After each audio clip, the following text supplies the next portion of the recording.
my beginner's guide to the exposure triangle. Hi, and a very warm welcome to episode 158, blimey, of the Photography Explained podcast. I'm your host Rick, and in each episode I will try to explain one photographic thing to you in plain English in less than 27 minutes-ish without the irrelevant details. I'm a professionally qualified photographer based in England with a lifetime of photographic experience, which I share with you in my podcast. First, here is the answery bit. The exposure triangle is the combination of three camera settings: aperture, shutter speed, and ISO, which are used to get a correct exposure when taking a photo. The exposure triangle allows photographers to use a specific aperture or shutter speed for a photo and still get the correct exposure. The exposure triangle helps photographers get the correct exposure in challenging lighting conditions. Right then, well, that was the answery bit, but first let's have a quick recap on the three components of the exposure triangle which I've covered in the last 3 episodes. Let's start with aperture. Aperture in photography is the size of the opening in the camera lens which light passes through to get to the camera sensor. The aperture can be made larger to let more light in or smaller to let less light in. The aperture is used in conjunction with the camera shutter speed to get the correct exposure. The aperture is also used in conjunction with shutter speed and ISO to take photos with different camera settings.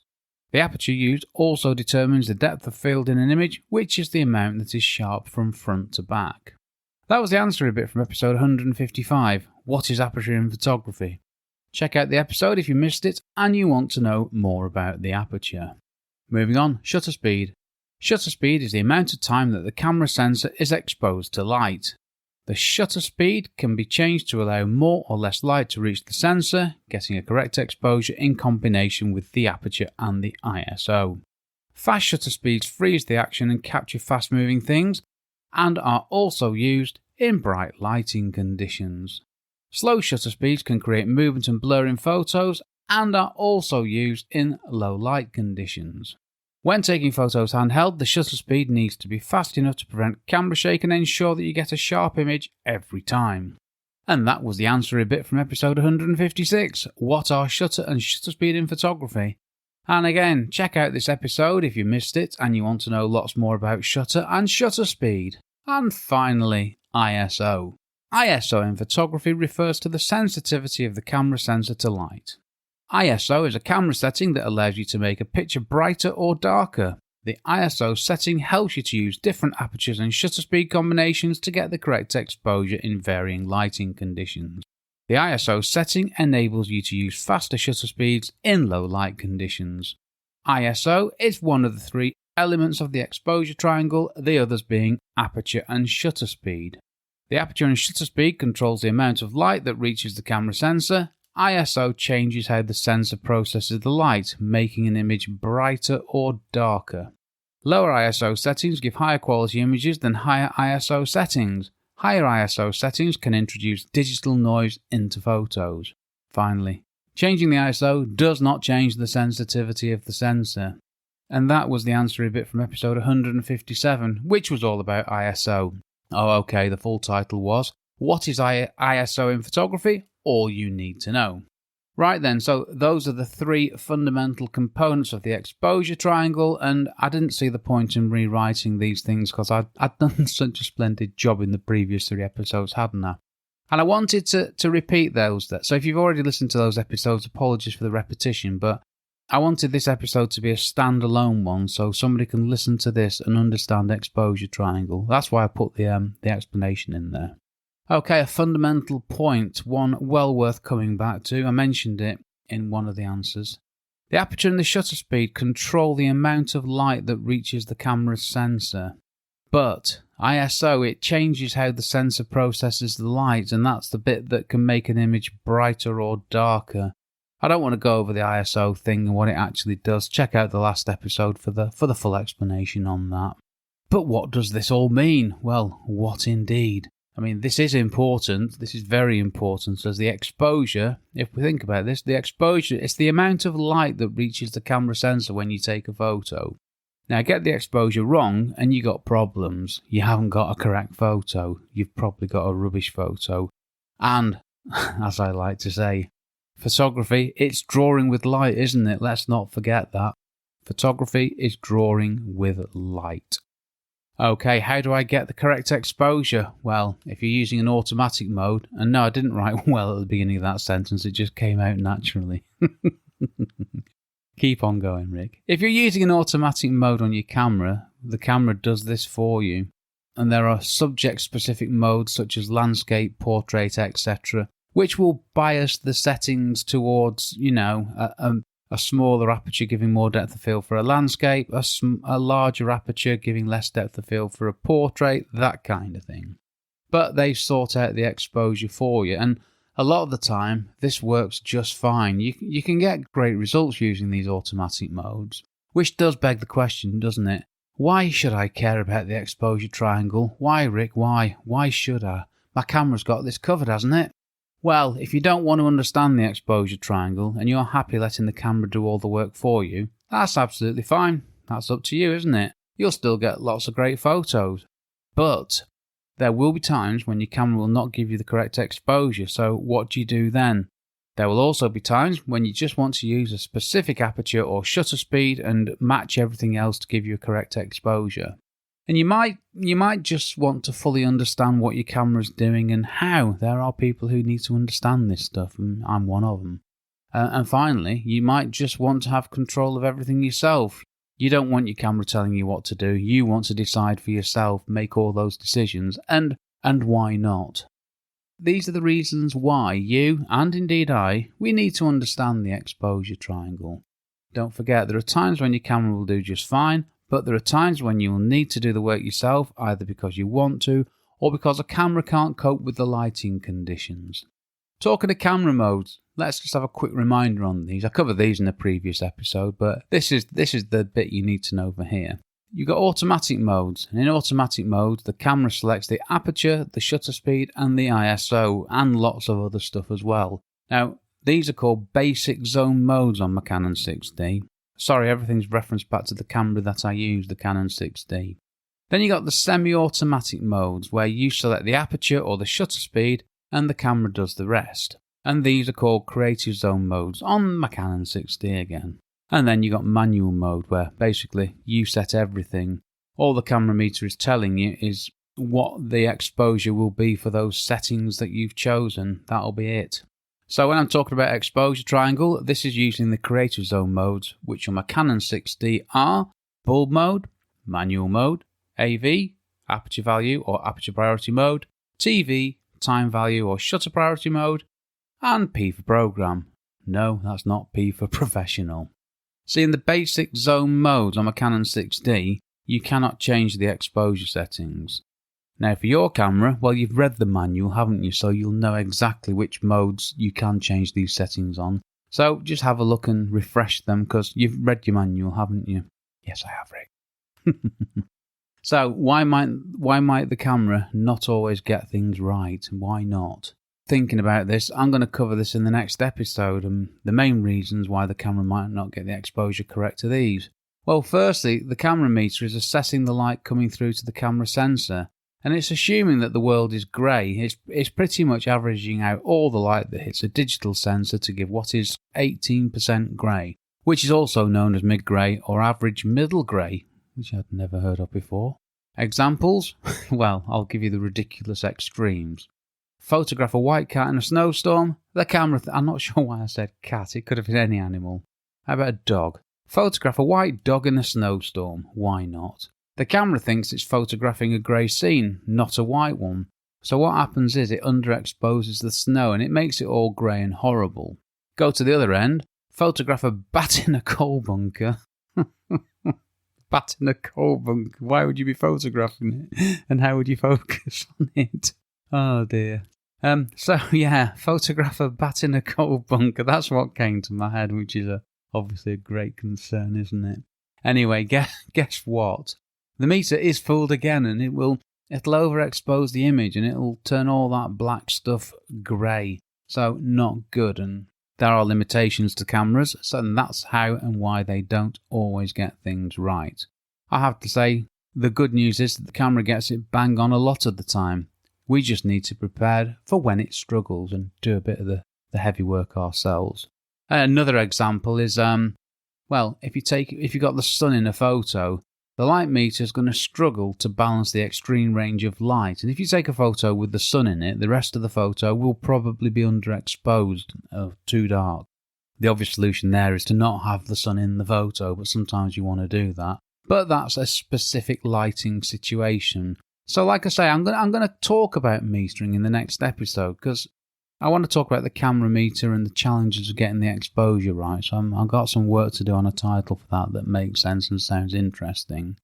Underexposed and overexposed. What do they mean? I'll just quickly explain these. So an underexposed photo, basically not enough light has reached the camera sensor. The photo is too dark. You need to change something to let more light in. And that could be either a slower shutter speed or a larger aperture. Or you could increase the ISO value. And with an overexposed photo, too much light has reached the camera sensor and the photo is too light. Here you need to reduce the amount of light that gets to the sensor, not surprisingly. And to do this, you could choose a faster shutter speed or a smaller aperture, or reduce the ISO to a lower value ISO number. Finally, correctly exposed photo, which of course is what we're aiming for. For each photo that you take, there is one correct exposure. That's one combination of aperture, shutter and ISO, one exposure value. And you can get that correct exposure using a different combination of aperture, shutter and ISO. And this is the point of the exposure triangle. I'll come on to this. Okay, let's just do some examples of why you might need the exposure triangle. Well, the first one is if you're choosing a specific aperture. So if you want to take a photo using a specific aperture, say using the maximum aperture, which for argument's sake, let's call it f2, but when you check the camera meter reading, the photo will be overexposed. Well, what do? Well, you've chosen the maximum aperture, which is the largest opening in the lens, letting the most light in, and your photo is going to be overexposed. So what you need to do is you need to reduce the amount of light, which you can do by choosing either a faster shutter speed or changing to a lower ISO. Next, you want to take a photo using the minimum aperture value, with the aperture blades closed as far as they go, making the opening in the lens the smallest. You've reduced the amount of light that gets through to the camera sensor, and your meter is saying that your photo will be underexposed. So you need to get more light to the camera sensor, meaning you need to use a slower shutter speed, letting more light in because it's more time, or change to a higher ISO. Now, different apertures give a different depth of field, and that's the amount of photo that's sharp. And there's also a sweet spot on every camera lens, which is the sharpest aperture with the least optical errors. So there are reasons why you would want to choose a specific aperture, and that will have an impact on the exposure and the settings that you're using. Okay, so that was aperture. Then there's shutter speed, which is very much subject related. If you want to photograph something moving fast, you'll need a fast shutter speed. So to get the correct exposure, you might have to use a larger aperture or increase the ISO to a higher ISO value. But to create motion blur in a photo, you'd need to use a slower shutter speed, and here you'd need a smaller aperture or reduce the ISO. Now, you got to think about these situations with the lighting being the same. If you're going from photographing something moving fast and you've got a correct exposure, and then you want to do something, then you want to reduce motion blur on the same subject even, you'd need to make an adjustment. So that's where I'm coming from here. I'll give you some very specific examples later on, so they will explain things nicely. Lastly, choosing a specific ISO. Well, there's 3 elements to the exposure triangle, but my advice to you is that you get the exposure using the aperture and shutter speed, and you change the ISO if you need to. You start off with the lowest ISO that you can, and then you change the ISO, which, as you're starting with a low value, it means increasing it, but only when you have to, only when the other things don't give you the settings that you need for whatever reason. Okay, so that's the what. So how does this lot work? This is the how bit. Well, to start with, there are scales for aperture, shutter and ISO. You can look at these on the blog post of these episodes, which I mentioned above, and there are links to them in this blog post. It's quite boring. I don't want to put you through that again. It was bad enough doing 3 of them one after the other. That's enough of that. But automatic modes, the camera's doing all the work for you, which I covered earlier. What I'm talking about in changing the exposure using the exposure triangle. It applies to using the creative zone modes. We must remember that. If you're not going to use these creative zone modes, the more advanced modes, then you can't change these things. And that's why you need to check your camera to see which mode you need to use if you want to get into this a bit deeper. I'm going to give you some practical examples. These work for me and hopefully these will work for you. Right, you set a nice low ISO. Let's say 400. I did say 100 in the script, but I realised I was tripping myself up there. I went with 400, which made things easier to explain. And for completeness, you're using a 50mm f2 lens on a full-frame camera and are shooting handheld. And it's a nice sunny day. Right, that's the scene set nicely with enough information to give this some context. So that's what you do. You compose your photo. Then you press the shutter button halfway and the camera takes a meter reading. It tells you that the correct exposure can be achieved using the following settings. Aperture f8, shutter speed 1/60th of a second. All good, so you take the photo with those settings. So you take the photo and it's too bright. So if it's too bright, you need to reduce the amount of light by changing, well, you got a choice, haven't you? The shutter speed. You can change the shutter speed to a faster shutter speed, which means it's letting less light in because the sensor is exposed to light for less time. In this case, the next logical shutter speed will be 1/125th of a second, which is a one-stop adjustment. And if the photo is still too bright, then you try 1/250th of a second, which is a two-stop adjustment. And let's say the photo's all good at that exposure, so that's great. So the correct exposure is f8, 1/250th of a second, ISO 400. So we've taken the camera's meter reading and we've changed it, and that's fine, and this is what we do all the time. Now let's look at this with the aperture. So we've already found out that a two-stop adjustment will give the correct exposure from the one suggested by the camera originally. So all we need to do is to make a two-stop adjustment to the aperture because we want to make the adjustment with the aperture, say we want to keep the shutter speed the same. So we need to make the aperture smaller, letting less light in. Going from f8 to f11 is one stop, and from f11 to f16 is another stop, giving you the correct exposure with a shutter speed of 1/60th of a second, with an ISO of 400, an aperture of f16. Okay, so that's shutter speed. Sorry, that was aperture. I had to scroll up to look at something and I lost my place. Finally, ISO. See, you want to stick with the f8 and 1/60th of a second. Doesn't matter why. It's the principle behind this. Simple. All you do is reduce the ISO by two stops. So ISO 400 to 200 is one stop, and ISO 200 to 100 is another stop. And that's why my starting point of 100 didn't work. ISO 400 is fine. So the correct exposure here would be f8, 1/60th of a second, ISO 100. Okay, so that all works nicely. You're using the exposure triangle to get a correctly exposed photo. Now, there's not too much science to that. You're correcting an overexposed photo in camera, and it's all fine. And yes, I checked this a number of times to make sure I got this right. And you can apply the reverse to underexposed photos, okay? We're not going to go into everything now because, well, I'll explain why shortly. But I've got a more complicated example. Good luck, Rick.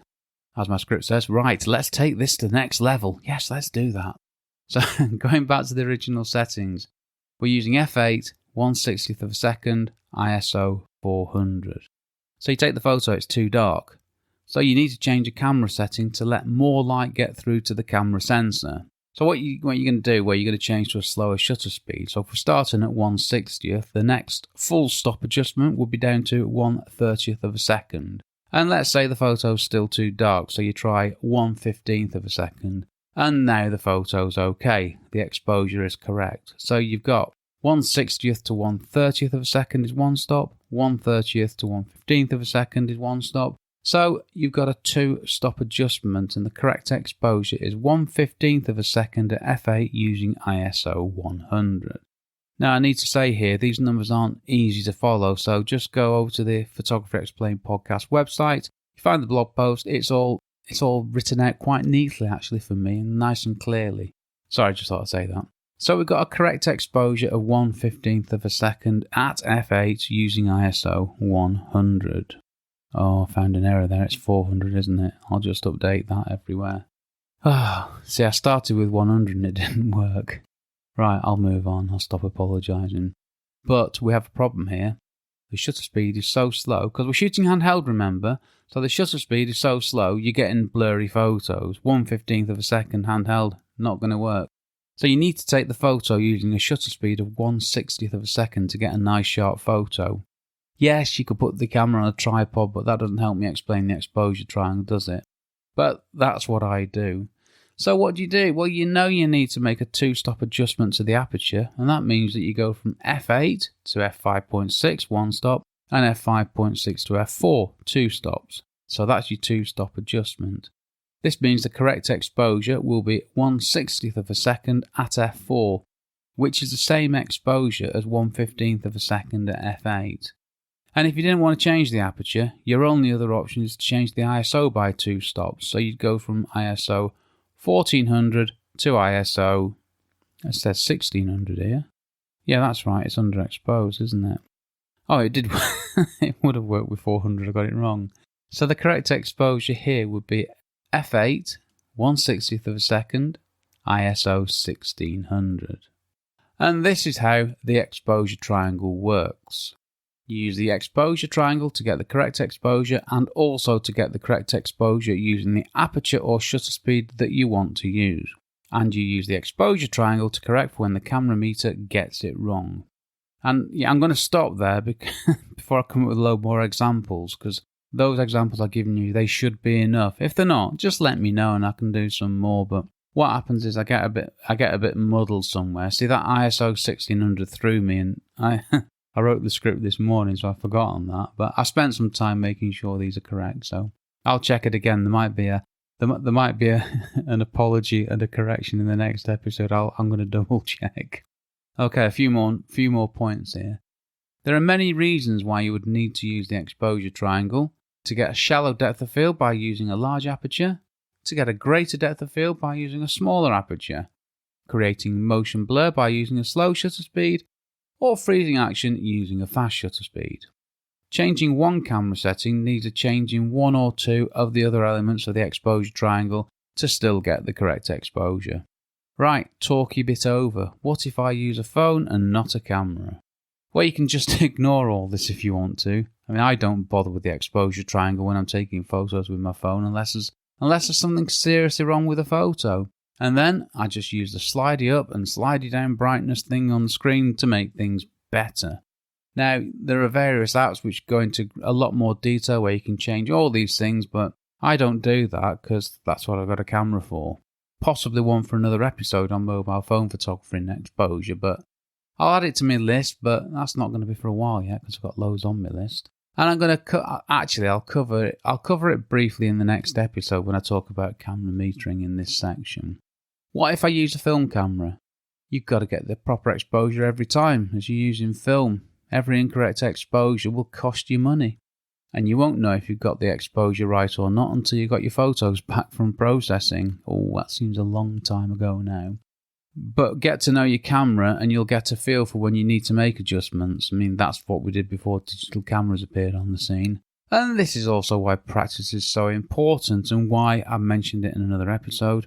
Why applying taking of photos with a film mentality. Apply that to digital photography and it'll help your photos get bigger.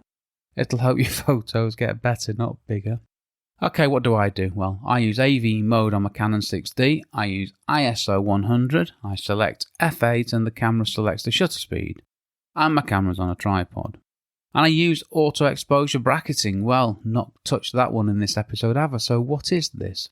Auto exposure bracketing, also known as, obviously we need an acronym, don't we? AEB. This is a technique where you take 3, or you can take 5 if you want, 3 different photos at different exposures at the same time, and you merge them together later on, creating an image with an extended range of lights and darks. Now my Canon 6D has this feature, and there are cameras now which do all the stuff for you, so you've just got one image which you can work with. Let's just think about that briefly. If you take a 2 stops underexposed image, you get more of the dark stuff. And then if you take a 2 stop overexposed image, you get more of the light stuff. And then if you add in all the bits in the middle, you've captured more of the lights and darks than you can in a single image capture. And there's absolutely nothing wrong with this, and it's accepted practice in many types of photography, and this is what I do, so there you go. Okay, some thoughts from the last episode, which was episode 157. What is ISO in photography? All you need to know. Well, what did I forget to say? Well, nothing which makes a change, but I just wanted to remind you that the lower the ISO, the better, but you need to make sure that the shutter speed is fast enough to get a sharp photo. So start with a low ISO, and if you need to, increase the ISO so you can get a sharp photo, because a noisy photo is better than a blurry photo. Next episode, episode 159. I've covered aperture, shutter speed, ISO, and the exposure triangle, so time to move on. Well, I was gonna tackle crop factor next. That rose in a previous episode, and it's a term that certainly needs some explaining. I mean, I've got some unanswered questions myself first, so some work for me to do there. Then I thought, well, shall I do that? I thought no, because I mentioned it in this episode. I'm going to look at how camera meters work and why there might be problems with getting the right exposure. It might end up being 10 practical applications of the exposure triangle, something like that. I think I've done one before. Yeah, I'll do that and then I'll move on to crop factor. Ask me a question. Well, if you've got a question you would like me to answer, just head over to the podcast website, photographyexplainedpodcast.com/start, where you can find out what to do. Or just say hi. It would be great to hear from you either way. And if you come up with the questions, it saves me from coming up with the questions, and it means that I'll be answering your questions, which was always the purpose of this. And quick heads up, I'm looking to do a 2024 listeners' questions only, so get your thinking caps on, get your questions to me. I have got 3 on my list, which I might just do in 2024 and see how that goes. So I'll need some more questions though. I need another 23 to cover a year. Okay, plenty of time for that, isn't there? Right, that's all.